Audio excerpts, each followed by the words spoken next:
Damos inicio a este video con 3 definiciones que nos parecen relevantes. Psicopatología está formada con raíces griegas. Sus componentes léxicos son psique, alma, patos, sufrimiento o dolor, más el sufijo logía, estudio de. Englobando estos términos, podemos describirla como el estudio del sufrimiento del alma. Diagnóstico, según el DSM, es el sistema de clasificación de trastornos mentales más utilizados a nivel mundial.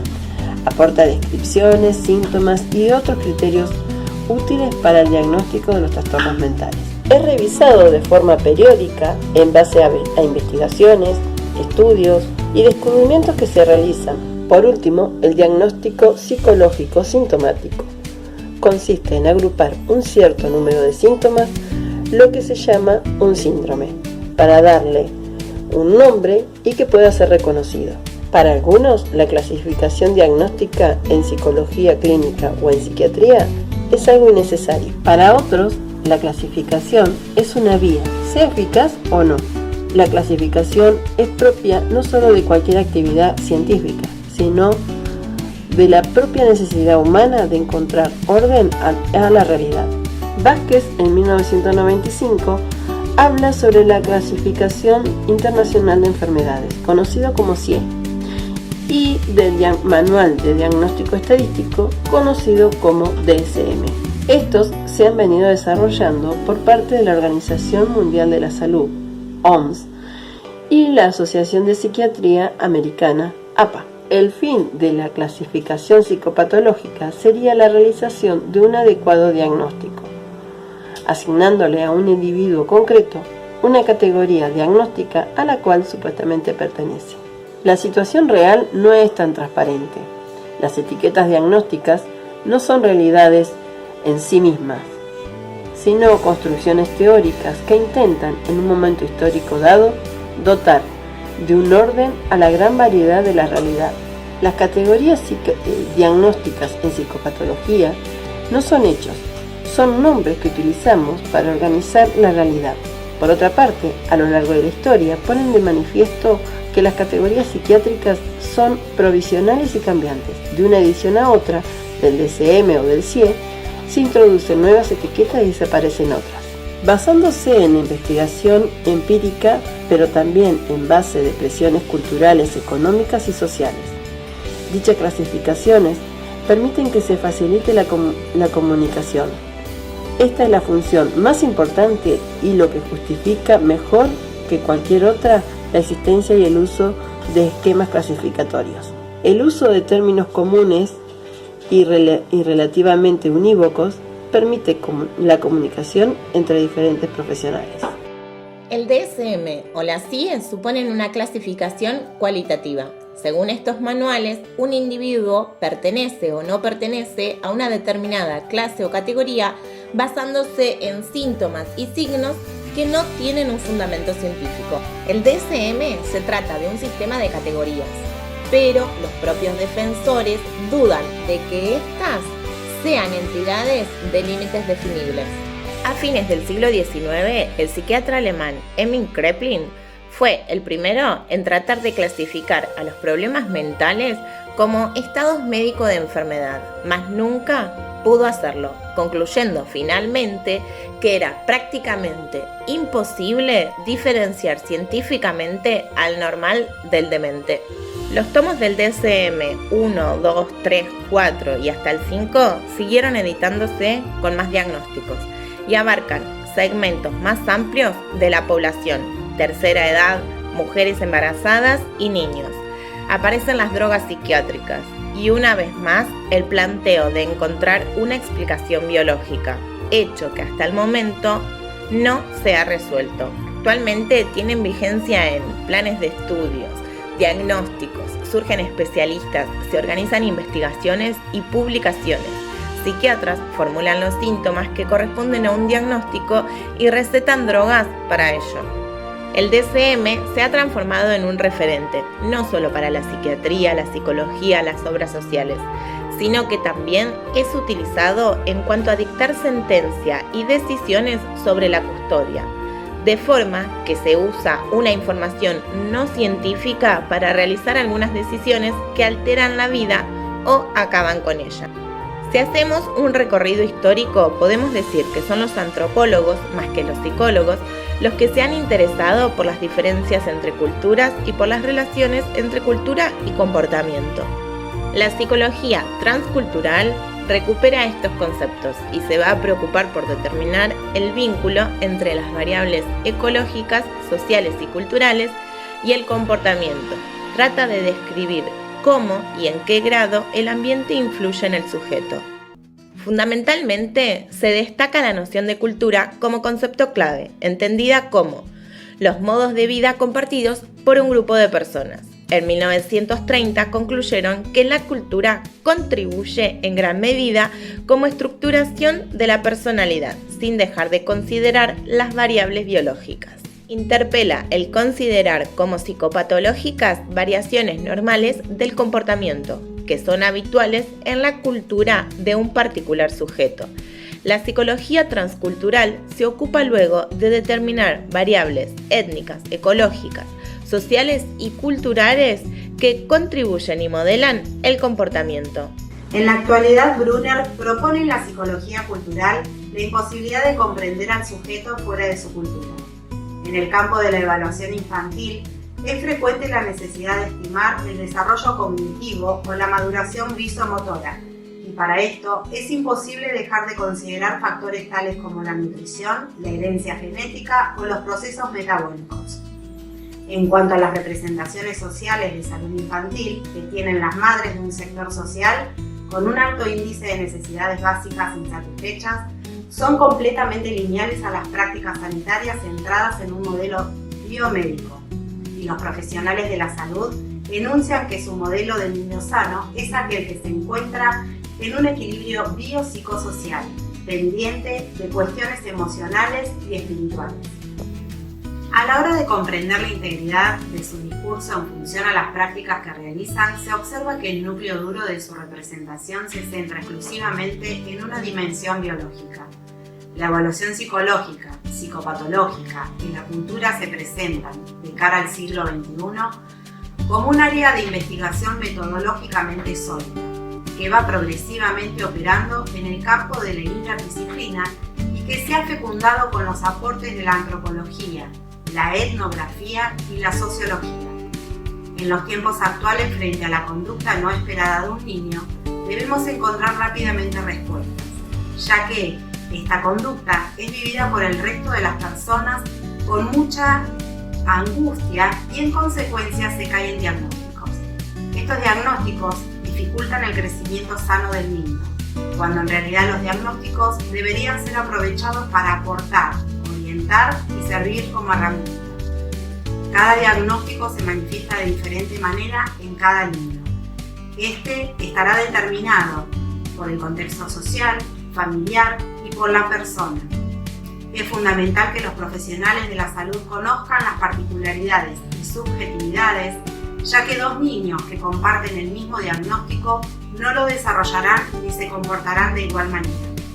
El profesional que hace un diagnóstico correcto y a tiempo, que tiene en cuenta la plasticidad neuronal, resiliencia, la capacidad de adaptarse a nuevos desafíos, podrá lograr un plan de trabajo acorde y efectivo. Frente a un niño intervienen distintos factores profesionales, familia, escuela, y ante estas múltiples miradas es importante tener una mirada integral del mismo, porque si se fragmenta se lo abordará de distinta manera y se perderá de vista el sujeto. Haciendo mención al texto 50 años, Corbalán, él mismo decía que, mediante un estudio, las madres entrevistadas ponen más referencia a la dimensión psicológica y emocional a la hora de pensar en un modelo de niño sano, haciendo alusión a las cantidades de enfermedades mentales que ahora tienen los chicos. La educación no aparece directamente involucrada en las cuestiones de salud. La institución se asocia secundariamente dentro de este campo. Allí encontramos la categoría de docente rotulador, aquel que utilizando criterios diagnósticos de moda, caracteriza a ciertos niños problemas y solo su participación se reduce al diagnóstico. Como acompañantes terapéuticos es importante poder elaborar y pensar un plan de trabajo. evaluar las herramientas que nos serán útiles para el tratamiento, centrándonos en la subjetividad, en cómo solventar y brindarles recursos ante las necesidades del niño. Actuar como nexo, facilitadores y mediadores y así poder lograr un buen trabajo en equipo. Para eso vamos a plantear el caso F. Se solicita un acompañamiento terapéutico para trabajar con F en institución. F asiste a la sala de 4 años de nivel inicial. En un comienzo se le informa al acompañante terapéutico que el diagnóstico del niño es un trastorno de déficit de atención por hiperactividad y que toma 10 mililitros de metilfenidato. Además, el equipo orientativo escolar comenta que permanece sentado por periodos cortos de tiempo. Su lenguaje es muy escaso y posee dificultades en la relación con su grupo de pares debido a la impulsividad que lo caracteriza. En la primera semana de acompañamiento terapéutico se observa que F, al querer comunicarse, lo hace señalando o tomando de la mano a la persona y llevándola donde él desea. Es por esto que al conversar esta situación en la primera reunión de equipo interdisciplinario, la fonoaudióloga indica realizar un abordaje utilizando comunicación bimodal, que es un sistema de comunicación complementario al lenguaje oral. 3 meses después, F visita a su médico y este decide bajarle la medicación debido a los avances que se han obtenido gracias al trabajo interdisciplinario. En paralelo, la docente comenta que el caso de este pequeño la llevó a realizar una capacitación en el modelo DUA, Diseño Universal del Aprendizaje. Este es un modelo de enseñanza que tiene en cuenta la diversidad del alumnado y cuyo objetivo es lograr una inclusión efectiva, minimizando así las barreras físicas, sensoriales, cognitivas y culturales que pudieran existir en el aula. De manera que favorece la igualdad de oportunidades en el acceso a la educación. Además, e independientemente de las asignaturas que cada docente enseñe o de la etapa educativa en la que trabaje, el DUA aporta estrategias y planes de acción viables. También beneficia a todos los alumnos, tengan o no una discapacidad. Recordemos que la diversidad es la norma, no la excepción, en cualquier lugar donde haya individuos reunidos, incluyendo las escuelas. El diseño curricular indica qué es lo que se debe enseñar a sí mismo. Resulta importante la planificación de los docentes para satisfacer las diversas necesidades de todos los estudiantes, brindando igualdad de oportunidades para aprender de manera justa e igualitaria. A continuación, enumeramos los principios del DUA. Principio 1. Es proporcionar múltiples medios de representación. El qué del aprendizaje. Los alumnos difieren en el modo en el que perciben, comprenden la información que se les presenta. Principio 2. Es proporcionar múltiples medios de expresión. El cómo del aprendizaje. Los alumnos difieren en el modo en que pueden navegar en medio del aprendizaje y expresar lo que saben. Principio 3. Proporcionar múltiples medios de compromiso, el porqué del aprendizaje. Los alumnos difieren marcadamente en la forma en que pueden sentirse implicados y motivados para aprender. La rueda del DUA fue elaborada en 2018 y en el transcurso de estos años algunos enlaces se han perdido y algunas aplicaciones ya no están operativas. Además, algunas funcionan en Android, otras en Windows y otros en el sistema operativo de Apple. Podríamos decir que es un banco de recursos donde se pueden encontrar organizadas por cada principio y por cada pauta del DUA diferentes aplicaciones o hardware que nos ayudan enormemente en la tarea de elaborar diseños didácticos accesibles.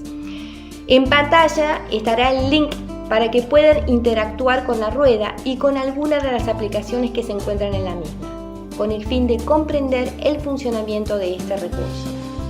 Luego de la capacitación realizada por la docente, se produjo un cambio importante en F y en varios de sus compañeros, ya que los recursos son extremadamente didácticos y útiles. Luego de haber hecho entre todos los integrantes del grupo un recorrido teórico de la materia, debatiendo sobre todo lo que hemos visto hasta el momento, partiendo desde la definición etimológica del término psicopatología y deteniéndonos en qué significa un diagnóstico para nosotros, hemos llegado a las siguientes conclusiones. Los manuales de clasificación del DSM o CIE, desde sus principios, han ido ampliando en cada edición más sintomatologías y o conductas de las personas, como para encuadrarlas en determinados estándares. Sirven para orientar, pero no para determinar. A raíz de las experiencias de las prácticas que cada uno tenemos en el transitar de nuestra profesión, podemos evidenciar que en varias oportunidades nos encontramos con diagnósticos que son totalmente cerrados en lugar de ser dinámicos y abiertos. Por lo tanto, se encasilla nuestro acompañado, dejando de lado su subjetividad. Ello nos hace reflexionar sobre lo que Sarraceno denomina identidades ficticias, puesto que el ser del sujeto es definido por el diagnóstico, produciéndose entonces fuertes procesos de desubjetivación. Se abre un círculo de patologización y medicalización de la infancia, en donde lo que prima ante todo es una mirada centrada en lo que se conoce como el modelo médico hegemónico, una concepción que hace énfasis en la enfermedad.